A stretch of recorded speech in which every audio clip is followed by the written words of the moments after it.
Você já ficou acordado no silêncio da noite, olhando para a escuridão e sentiu um frio aperto de preocupação com aqueles que partiram antes de você?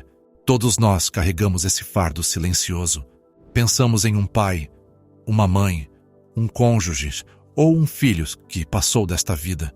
Lembramos da bondade deles, sim, mas também lembramos de suas lutas, suas imperfeições e os momentos em que falharam. E uma pergunta aterrorizante surge em nossos corações: o amor de Deus é realmente suficiente para cobri-los? Se eles morreram com manchas na alma, onde estão agora? Estão perdidos? Estão sofrendo? E existe algo, qualquer coisa, que possamos fazer para atravessar o véu da morte e ajudá-los? Esta não é apenas uma questão de teologia. É o grito desesperado do amor humano. Queremos saber se nossos entes queridos estão seguros. Queremos saber que justiça não significa abandono. A resposta para esse medo assombroso foi dada a uma humilde freira polonesa, Santa Maria Faustina Kowalska. Ela não foi apenas informada sobre a vida após a morte, ela foi levada para lá. Ela esteve no precipício do mundo espiritual e viu com seus próprios olhos a realidade que aguarda a alma imperfeita. Ela caminhou pelos portões enevoados do purgatório. Ela sentiu o calor do fogo purificador. Ela ouviu as orações dos que sofriam e, o mais importante, ela ouviu a voz de Jesus Cristo explicar exatamente por que este lugar existe. O que ela encontrou lá muda tudo o que pensamos saber sobre a morte. É uma revelação que combina a realidade mais aterrorizante com a esperança mais terna. Ela descobriu um segredo que coloca o poder de alívio diretamente em suas mãos. Antes de descermos a essa visão e descobrirmos o mistério da justiça divina, vamos construir uma fortaleza de proteção ao redor de nossos corações. Estamos prestes a falar de realidades espirituais pesadas e devemos nos ancorar no único nome que salva. Convido você agora mesmo a criar um santuário de esperança nos comentários abaixo. Digite as palavras: Jesus, eu confio em vós. E com essas palavras, deixe o primeiro nome de um ente querido falecido, alguém de quem você sente falta, alguém com quem se preocupa. Vamos colocar os nomes deles nos raios da divina misericórdia juntos. Faça isso agora, como um ato de amor. Agora, vamos viajar com Santa Faustina para os reinos ocultos. Precisamos entender por que essa visão foi dada. Muitas vezes, vivemos nossas vidas sob a ilusão de que ser bom o suficiente é suficiente para o céu. Achamos que, contanto que não sejamos criminosos terríveis, os portões do paraíso se abrirão no momento em que dermos nosso último suspiro. Mas as Escrituras nos dizem que nada impuro pode entrar na presença de Deus.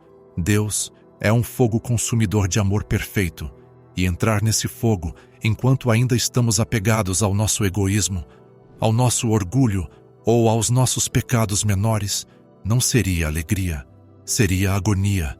A alma deve estar preparada, a alma deve ser pura. Mas o que acontece quando uma alma morre em estado de graça? Significa que não rejeitaram a Deus, mas ainda estão apegados aos pecados da terra. O que acontece com a alma que ama Jesus, mas também ama sua própria vaidade?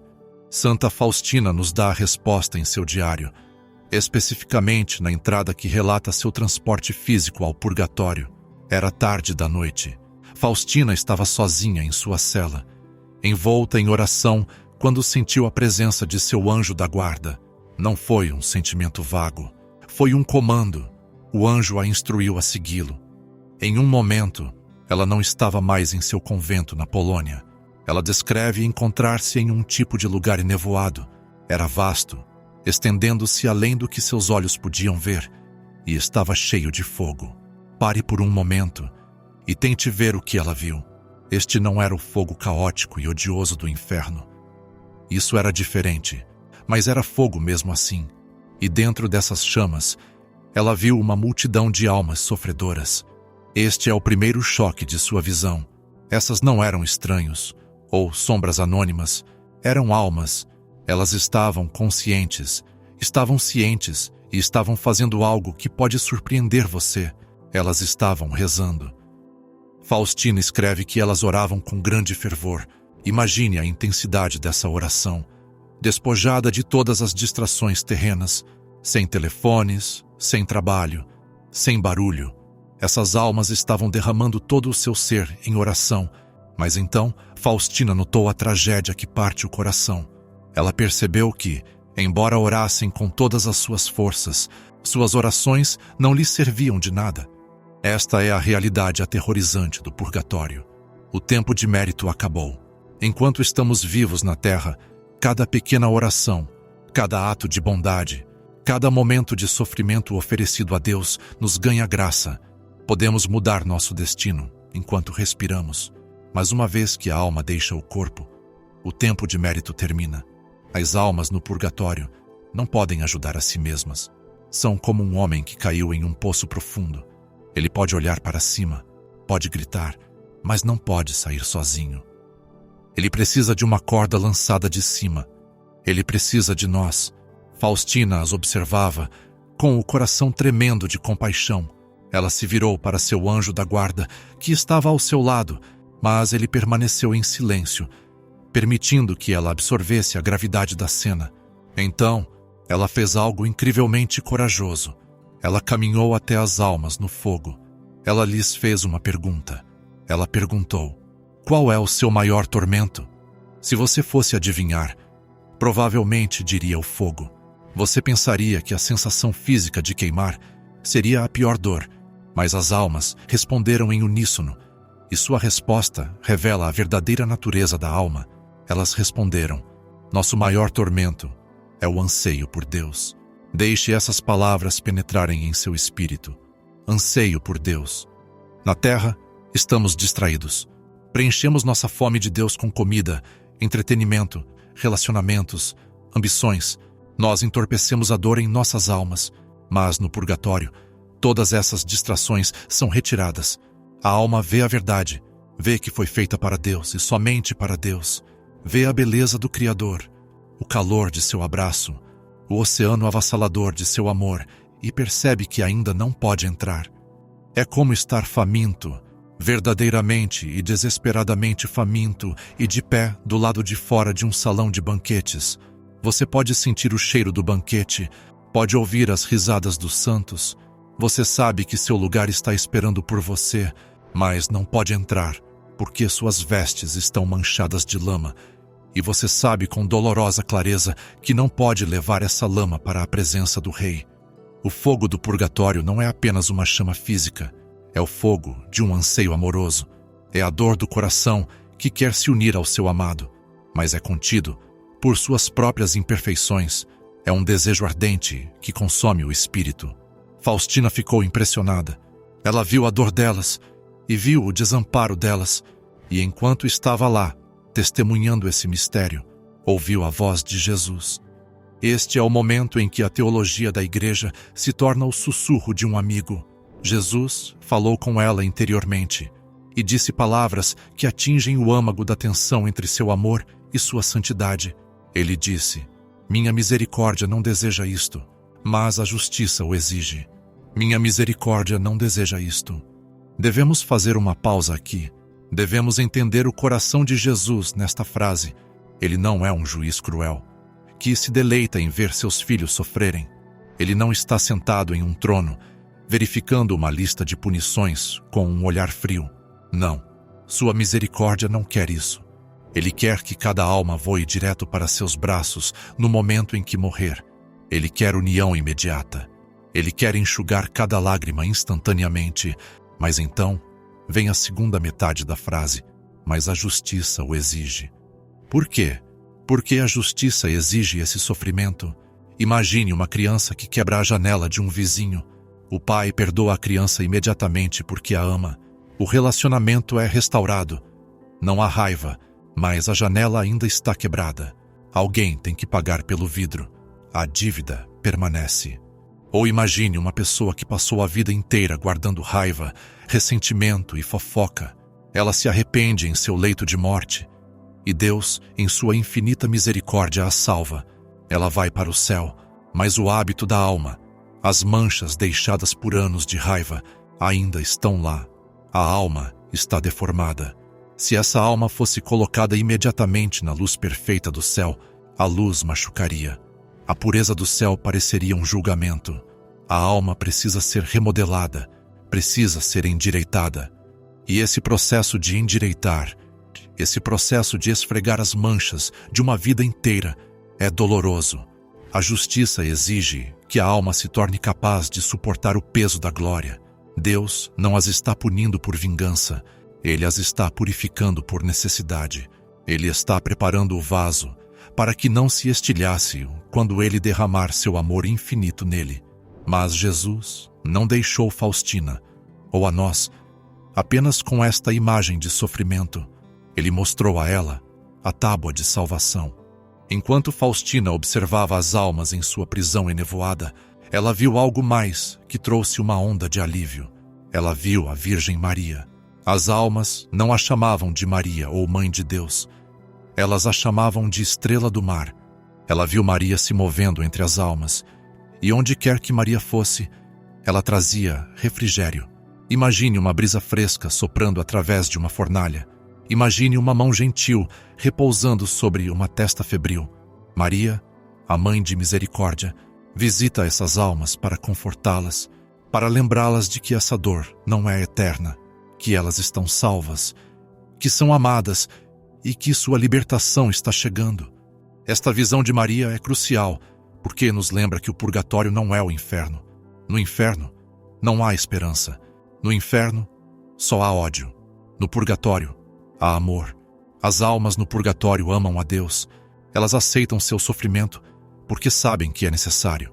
Elas fazem parte da família de Deus. Estão sofrendo, sim, mas estão seguras.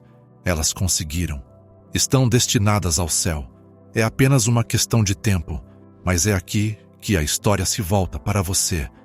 Por que Jesus mostrou isso a Santa Faustina? Por que Ele permitiu que ela sentisse o calor e ouvisse os gritos? Foi apenas para satisfazer a curiosidade dela? Não. Ele mostrou isso a ela porque queria recrutá-la. E através de seu diário, Ele está recrutando você.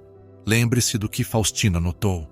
As almas estavam rezando, mas suas orações não tinham poder para ajudar a si mesmas. Elas estão indefesas, são pobres, são mendigos, dependendo da generosidade dos outros. Quem são os outros? Somos nós. Você e eu, os vivos, somos os bilionários do mundo espiritual. Temos o poder de ganhar mérito. Temos o poder de oferecer sacrifícios.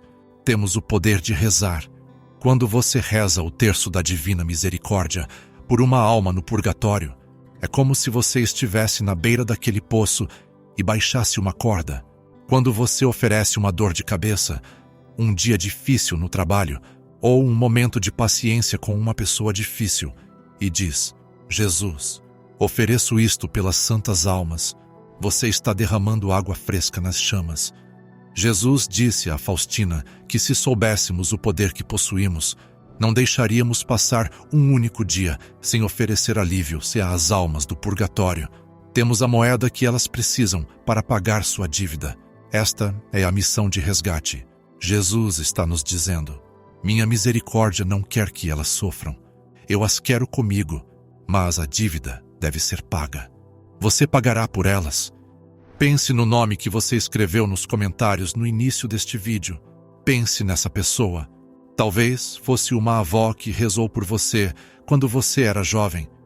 Talvez fosse um pai que trabalhava duro, mas lutava contra seu temperamento. Talvez fosse um amigo que morreu jovem demais.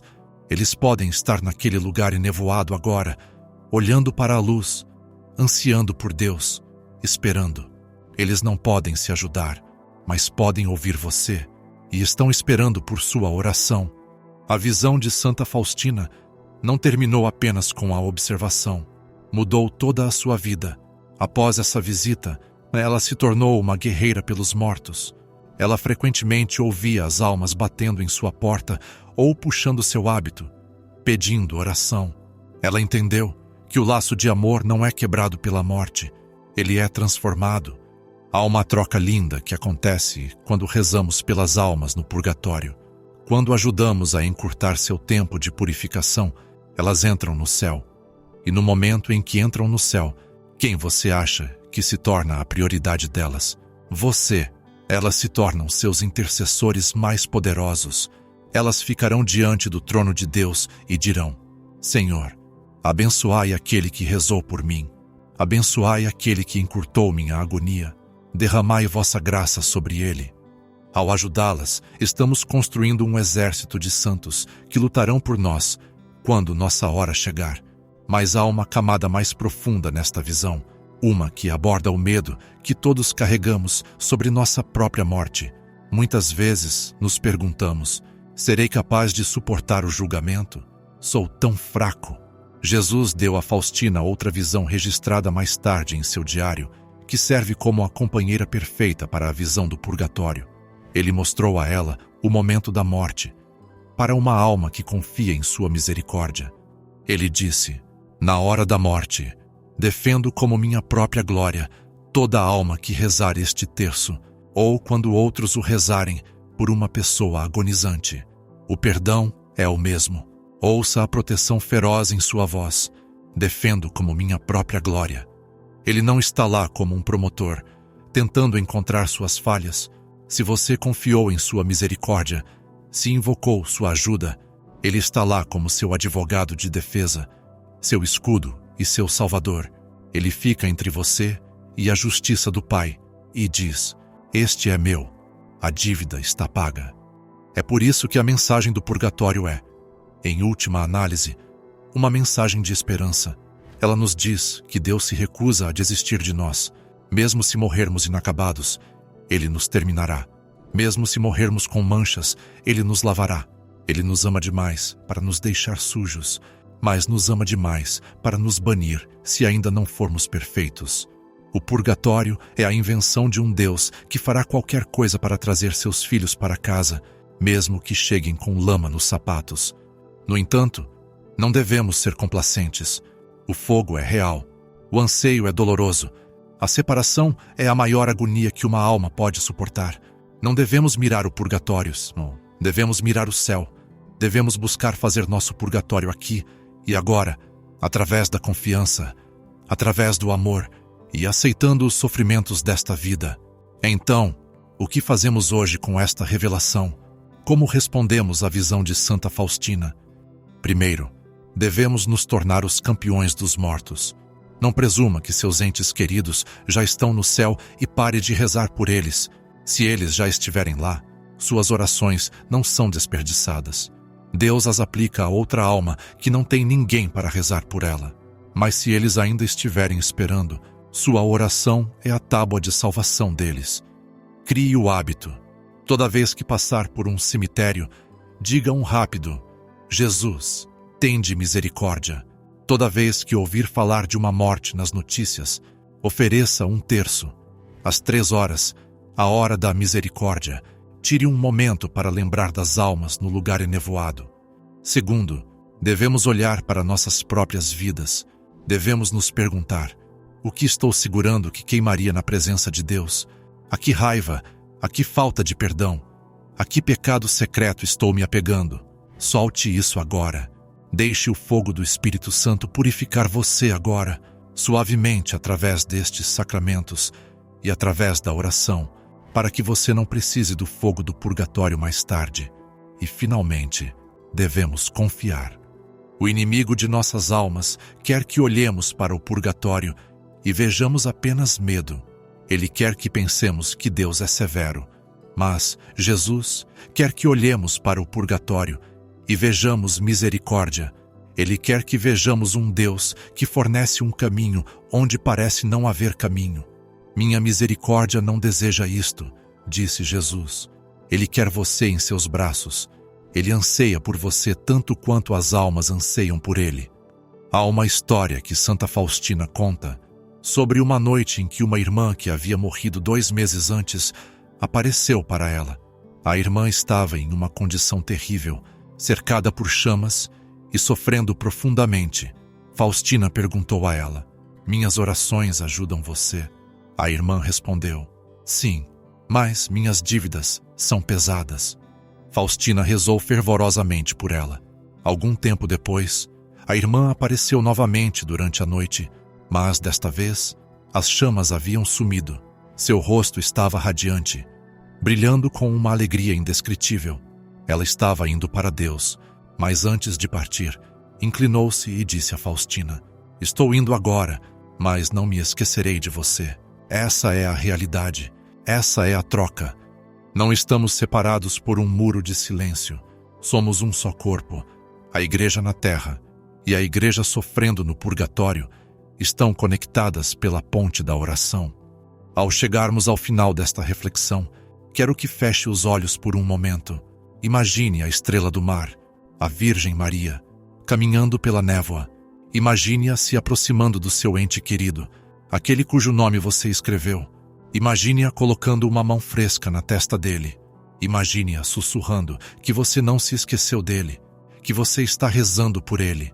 E ouça a voz de Jesus, forte e tranquilizadora, falando ao seu próprio coração: "Não temas nada, eu estou contigo.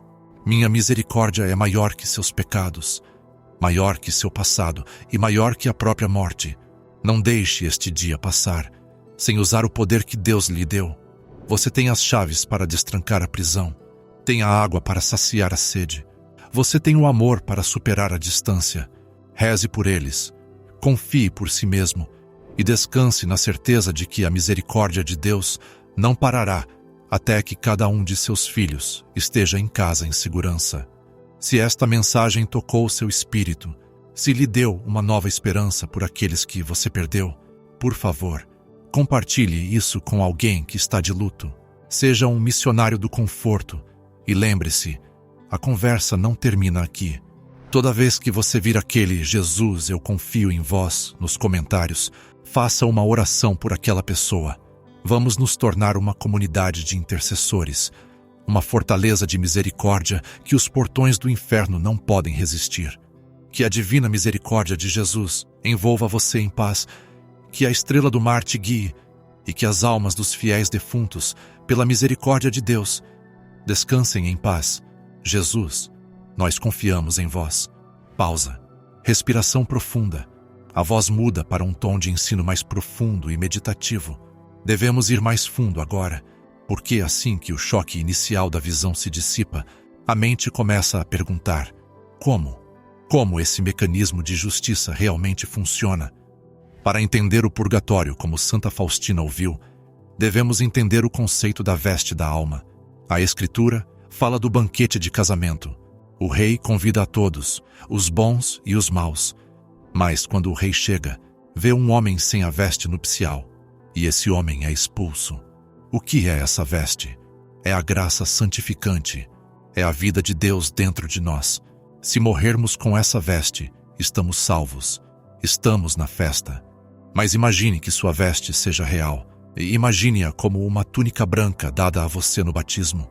Ao longo de sua vida, você caminha pela lama do mundo, você tropeça, cai, se levanta, você vai à confissão, que é o detergente da alma, e as manchas maiores são lavadas, você é perdoado.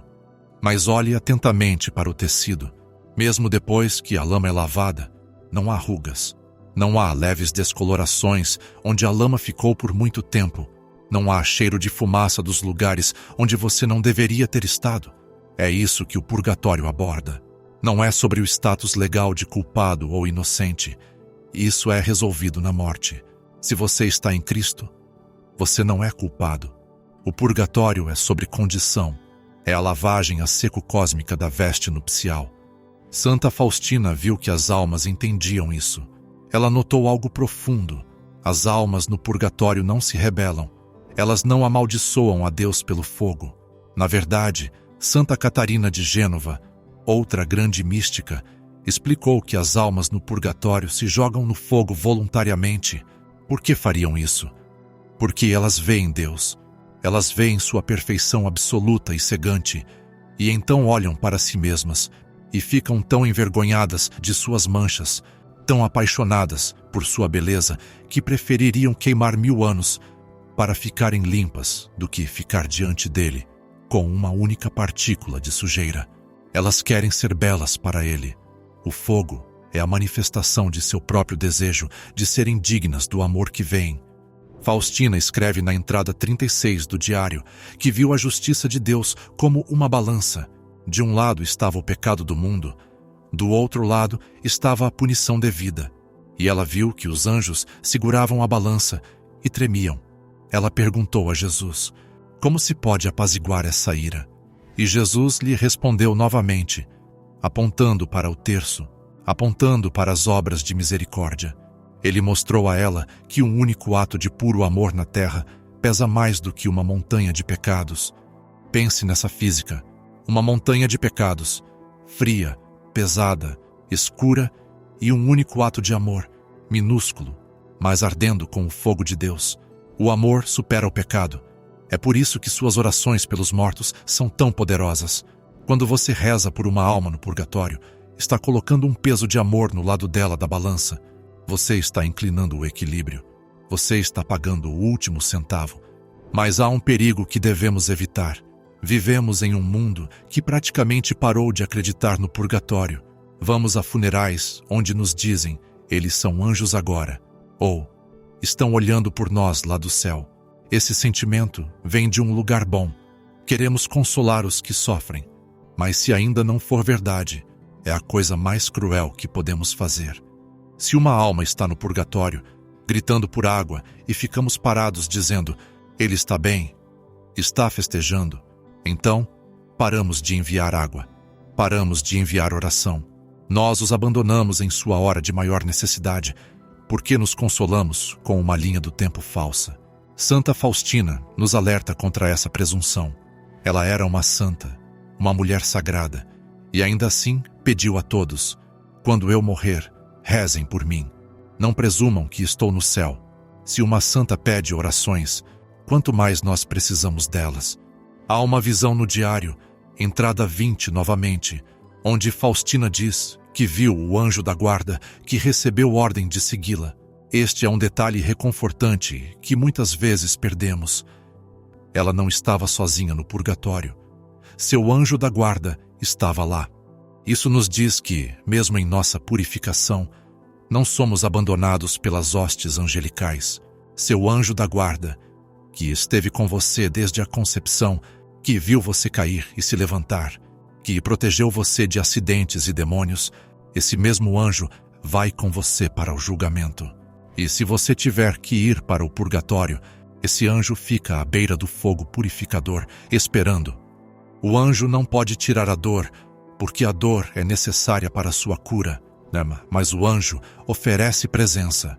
O anjo leva as orações dos vivos para a alma como um bálsamo refrescante. Faustina menciona que as almas estavam orando fervorosamente. Pelo que estavam orando? Elas não estavam orando por carros novos ou casas maiores. Não estavam orando pelo sucesso de seus times esportivos. Elas estavam orando por nós. É um paradoxo impressionante. Elas estão em tormento, mas sua preocupação é com os vivos. Elas veem a realidade da eternidade agora. Elas veem como somos tolos. Elas nos veem perdendo tempo, correndo atrás de dinheiro, guardando rancores, e estão orando. Senhor, acordai-os. Não os deixeis vir para cá. Não os deixeis desperdiçar o precioso tempo de mérito. Elas estão torcendo para que corramos a corrida melhor do que elas. O secretário de Santa Faustina, Beato Miguel Sopoco, perguntou-lhe uma vez se as almas no purgatório sabem quem está rezando por elas. Ela respondeu, sim, elas conhecem você. Quando você se senta em seu quarto e sussurra uma Ave Maria para seu avô, ele sabe. A conexão é instantânea. A internet espiritual é mais rápida que a luz. Ele sente o alívio e sabe a fonte. Imagine o reencontro no céu. Imagine o momento em que você atravessa o limiar da morte. Você está nervoso, inseguro e, de repente, está cercado por uma multidão de seres radiantes, brilhando como o sol, e eles dizem a você, bem-vindo ao lar. Estou aqui por sua causa. Eu estava preso, e você rezou pela minha libertação. Eu estava com sede, e você me deu uma gota de água. Entre na alegria do seu mestre. Essa é a recepção preparada para os devotos da misericórdia. Mas também devemos falar do lado mais sombrio das visões de Faustina, não para assustar, mas para trazer sobriedade. Ela viu que nem todo purgatório é igual. Existem níveis. Ela insinua que a intensidade do fogo corresponde à intensidade do apego ao pecado.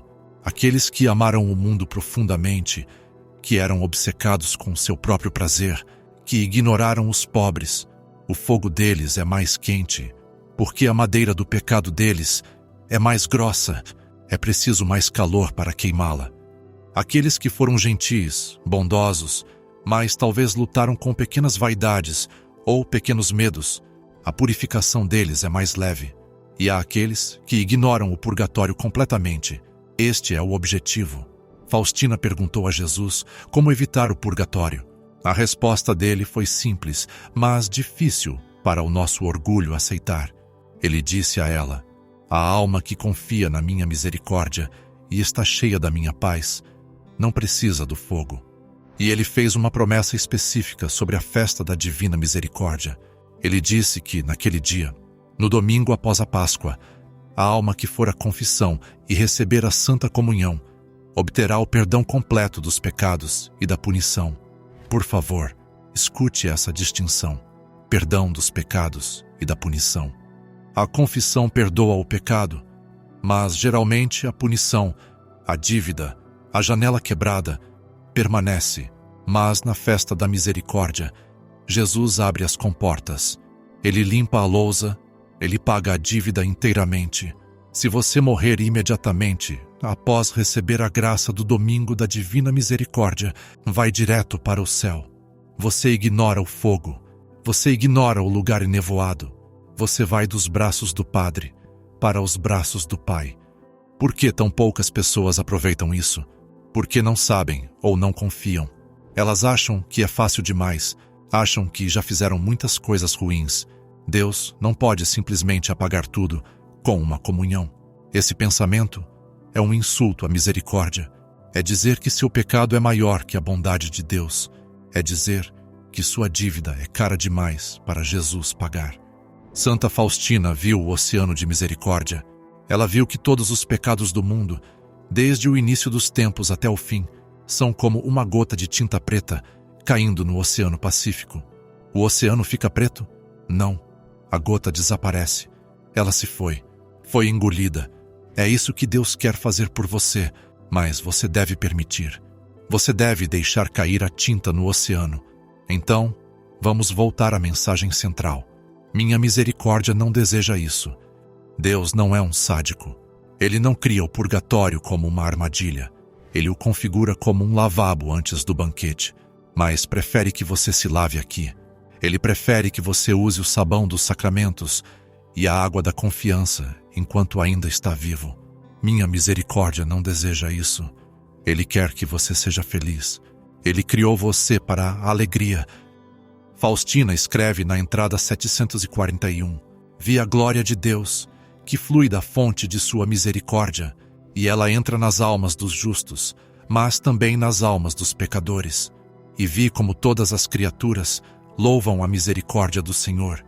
Mesmo as almas no purgatório estão louvando sua misericórdia, porque sabem que, sem ela, estariam no outro lugar, o lugar de gelo e desespero, o lugar onde o amor nunca entra.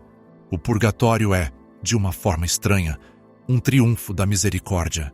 É a rede de segurança que apanha aqueles que não alcançaram a perfeição, mas se apegaram à fé. Portanto, não tema o purgatório, mas não o ignore. Respeite a justiça de Deus, reverencie a santidade de Deus e jogue-se na misericórdia de Deus. Ao concluirmos esta jornada na visão de Santa Faustina, quero deixar-lhe um desafio prático, um plano de resgate para os próximos 7 dias. Na próxima semana, desafio você a oferecer seu dia inteiro pelas santas almas. Quando acordar, diga: Jesus, ofereço-vos cada batida do meu coração, cada respiração, cada dor de cabeça, cada alegria, cada momento de trabalho pela alma no purgatório que está mais perto da libertação. Imagine que você está rezando por aquela que está quase lá, aquela que só precisa de um último empurrão. Se fizer isso até o final da semana, poderá ter enviado 7 almas para a visão beatífica, 7 novos santos, 7 novos amigos. E quando você deitar a cabeça para dormir esta noite, e o medo silencioso tentar voltar, o medo da morte, o medo do desconhecido, lembre-se das palavras de Jesus a Faustina. Eu sou o próprio amor e a própria misericórdia. Não há miséria que possa competir com minha misericórdia. O fogo é real, a justiça é real, mas a misericórdia é infinita. Você é amado, você é vigiado e nunca, jamais está sozinho. Jesus, eu confio em vós. Jesus, eu confio em vós. Jesus, eu confio em vós.